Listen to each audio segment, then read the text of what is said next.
and it is now my pleasure to introduce this afternoon's commencement speaker. He is a Doane alum, class of 1987, author and radio host. His ability to achieve stems from humble beginnings as a farmhand. Those lessons are both his personal foundation and the basis for his latest book, Lessons from the Farm, Essential Rules for Success. His award-winning first book, Got Social Mediology, in which he took a broad social toy and made it a surgical business tool, led him to become the Internet Doctor.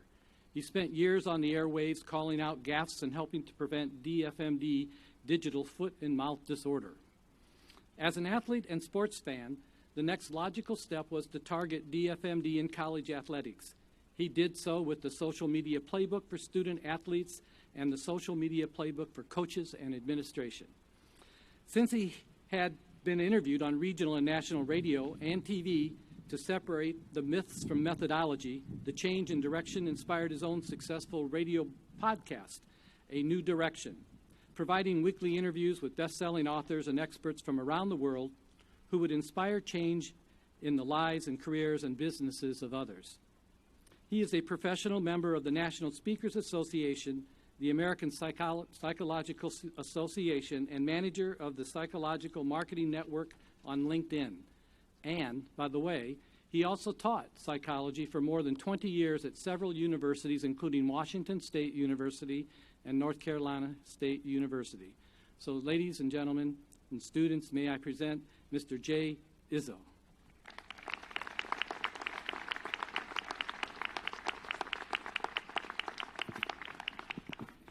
Okay, first of all, you haven't even heard me speak, so I want to thank you for the applause. That's awesome. It's kind of like passing the plate before the sermon, so I greatly appreciate that.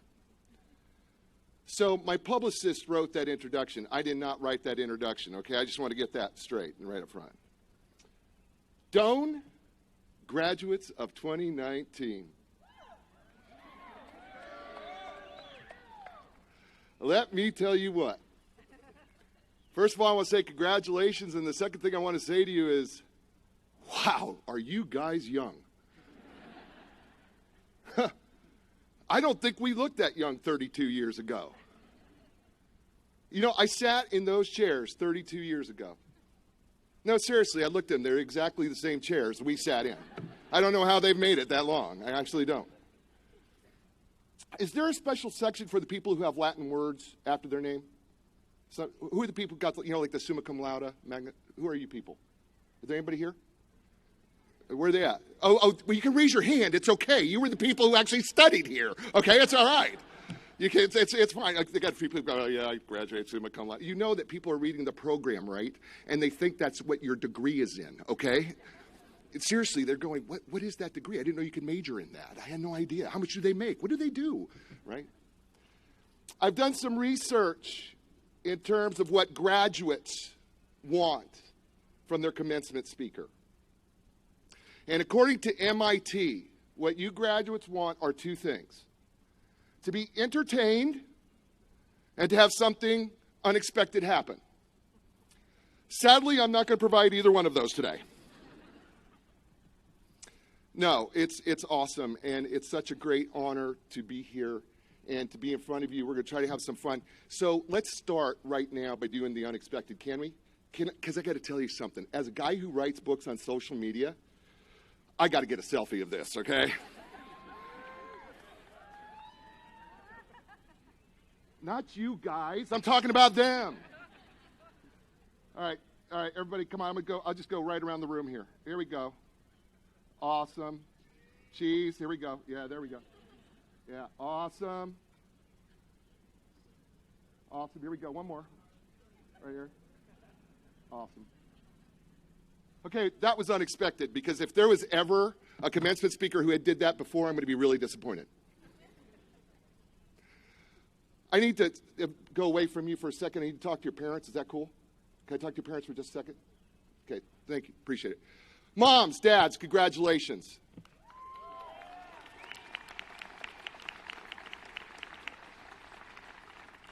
Dad, you can buy those new golf clubs now. I know you've been eyeing those bad boys for a long time. It's over. And I know how much they cost to get a nice set of golf clubs and get fitted. It's about one semester of Doan tuition. Mom, it's time to change the carpet. Yeah, we all know that for the last 4 years you have burned holes in that carpet on your knees praying to God that this day would happen. It's here. You can buy the carpet, which means that you're going to change the paint color. And if you're like my wife, it also means you can buy new furniture. Dad, before you get through Lincoln, get the clubs now because that's about 1.5 years of Doan tuition, okay? Grandparents, congratulations.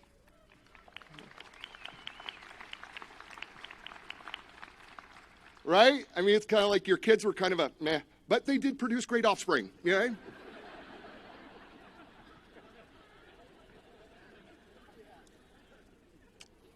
Siblings of the graduate students. Yeah, I know what you're thinking. If I have to hear one more time how great they are, I'm going to throw up.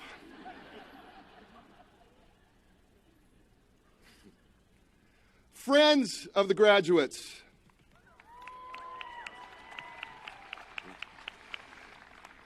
We all know why you're here. It's a free meal. We get it.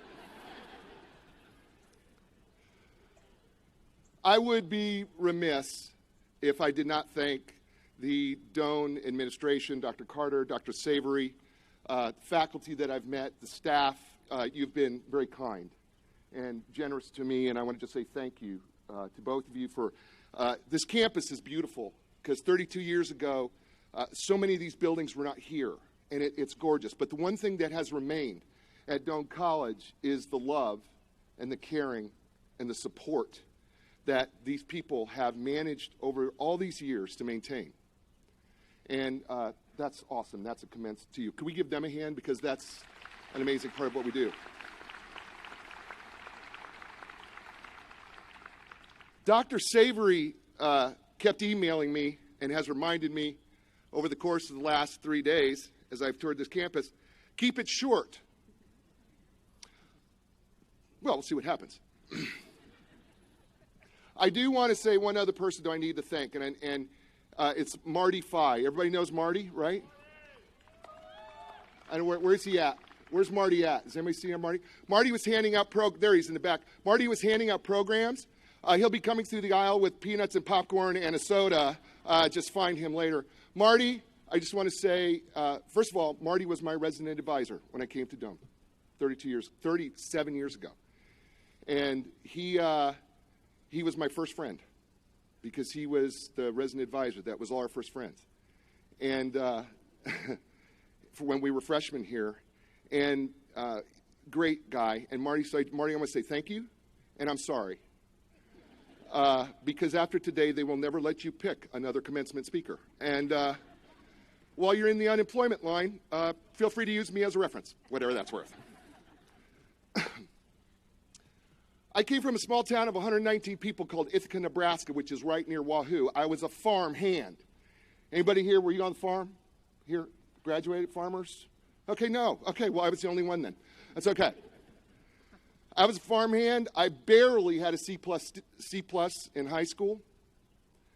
I came to Doan in the summer of 1982, long before any of you were a thought, long before any of your parents even had the thought of marrying each other.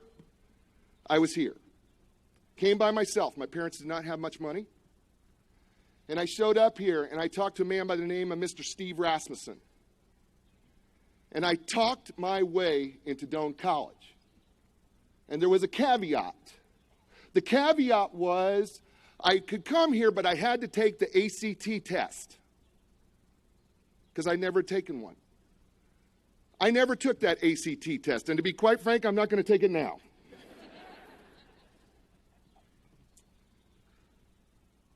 After my first semester of Doan, I managed to accumulate a total GPA of 0.75. I'll repeat that in case you think I misspoke. 0.75. You have to try to get a 0.75.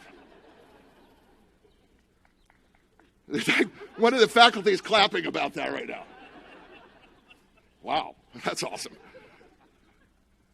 No, seriously, you do. You have to really try. I had to find things to do. I love Crete, but there's not a lot to do here that you had to find to do. I did it all twice, 3 times, sometimes 4 times in a row. Yeah, I hear you. Seriously, if you just go to class, you get a C just by osmosis alone, okay? I had 1 passing grade. It was in badminton. It was a D. The reason I got a D in badminton is because I was in a same group with a bunch of young ladies who were from another country where their number 1 sport was badminton. And at 6 feet 4 inches tall, you do not want to be the target of a birdie by those people. I don't recommend it. I seriously don't. I remember realizing at the end of that semester, trying to stay here as long as I could stay here. I did not want to go home. I realized I had failed Mr. Rasmussen. I realized that I had failed the football team. I realized that I failed myself. But probably the hardest day was going home back to Ithaca and getting in front of the door, my dad on that little brown couch that we had in our little small home, sitting there as I'm standing in the doorway. And he said to me, "Son, maybe Doane is not for you. Maybe we need to look at a tech school." And I remember all the emotions that ran through me. They still do. I was embarrassed. I was ashamed. I was afraid. I was panicked. I was all of those things. And it hurt me so deeply. It was like somebody took a sharp knife and was running it through my body, not just once, but over and over and over again. And there have been times in my life where there have been words that have come out of my mouth, and I don't know where they ever came from. And this was one of those times. And I said to my dad, "No, Dad, I can fix this. I'll make this right." I didn't know how I was going to do it. I was scared to death. I didn't know how I was going to overcome it. I didn't know how I was going to make this right. I had no idea. I just wanted to stay in my bed and never get out of it again. And then I came back the next semester, and a man by the name of Dr. Tom Johnson took me under his wing, and I met with him every Tuesday and Thursday at 9:30 in the morning downstairs in this building. And he would go over my notes and ask me how I was writing notes. He would go over what I was reading in a textbook. He would hold me accountable, how I was studying. And by the end of that second semester, I was over 3.0.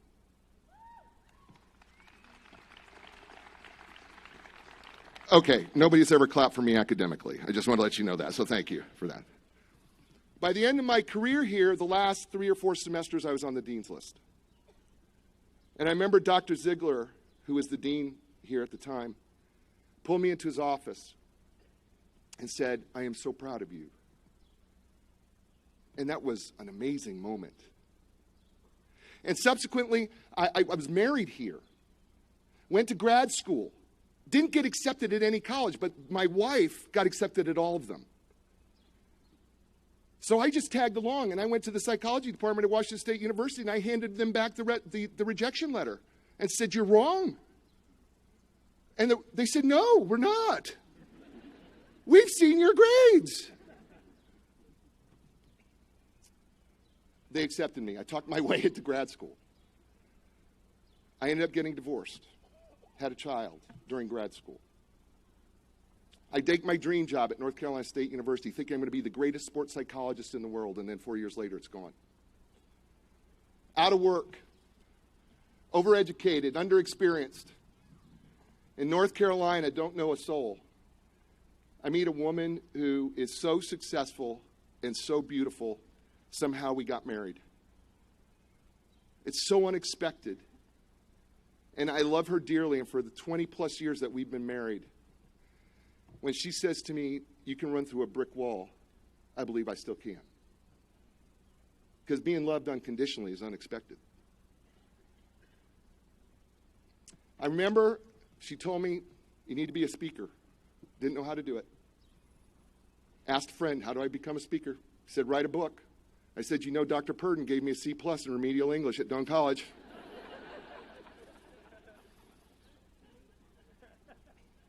He really did. Illusion versus reality, DHMs. Remember that? Yeah, right? Yeah, he used to do that to us in the Tiger Inn, too. He still does. What I learned from all of this is when I wrote my first book, I did not expect that it would be in every bookstore in Canada and the United States. I did not expect it to be in every airport, in every subway station in New York City. I did not expect the Library of Congress to ask me to find my best copy of my book and include it in the Library of Congress. I never expected that.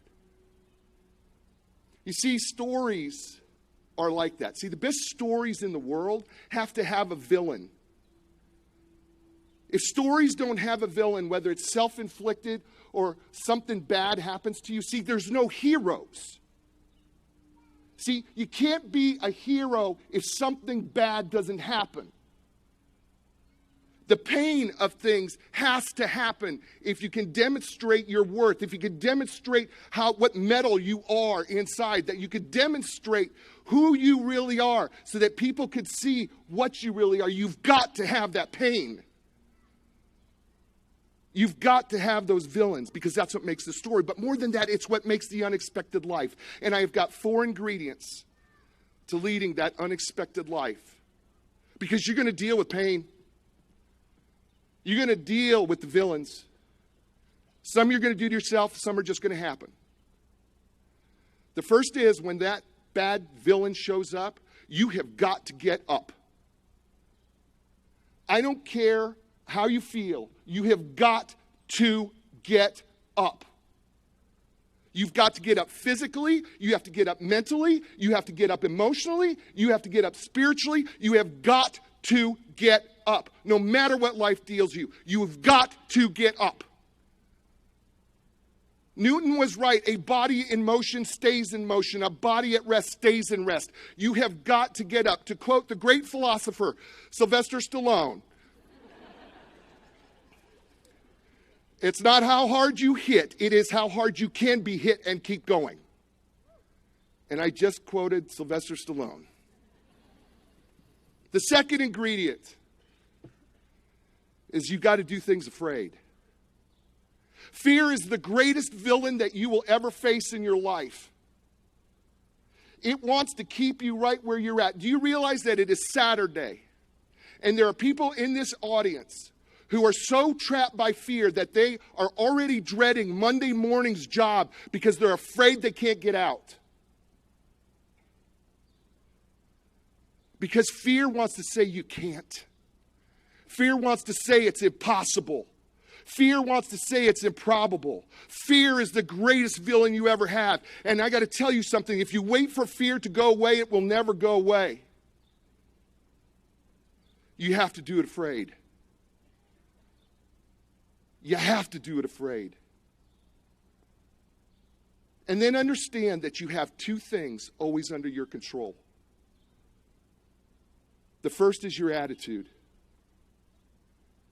You can control your attitude. I don't care what is going on in your life. You can control your attitude. We live in a world today that wants to blame.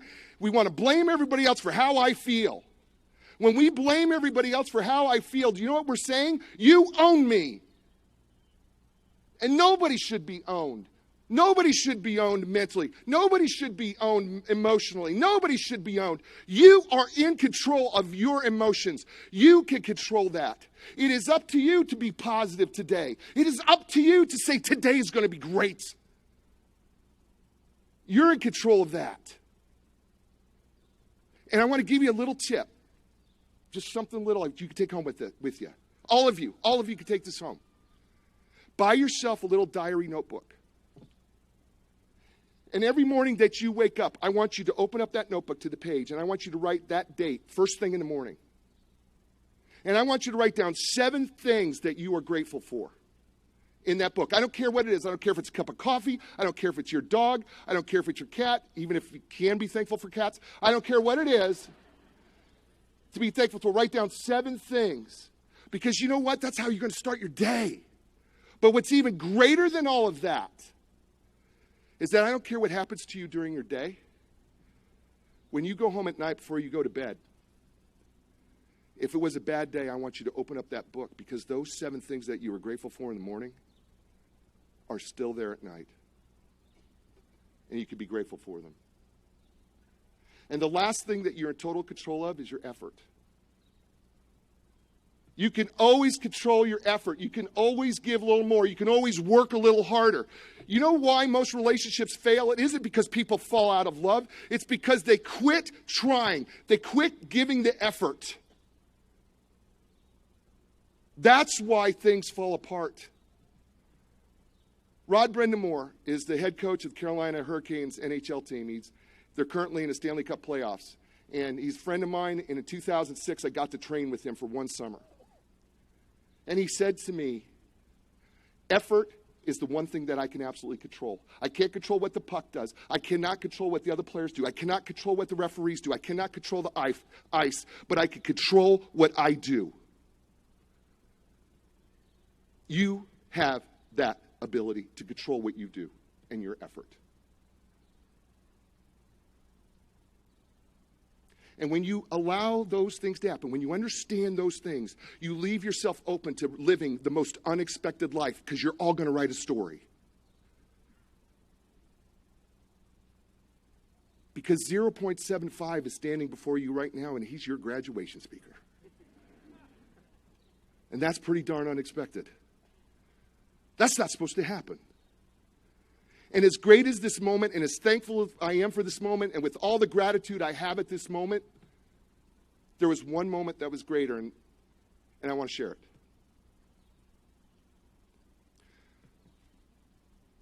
When I wrote my first book, I sent an early copy to my dad when he turned 83. I had no idea that my dad would die 7 months later. And I called him on his birthday. And I said, Dad, did you get the book? And he said, yeah. And for the first time in my life, I heard my dad's voice crack and break. And I knew he was holding that book in his lap, and he was running his fingers over the top of the raised lettering, shaking. And I could hear the tears running through his voice. And he said to me, I knew you were smart, but I had no idea. Tell your story, Dome graduates, but leave room in the margins for the unexpected life, because it will be amazing. Thank you.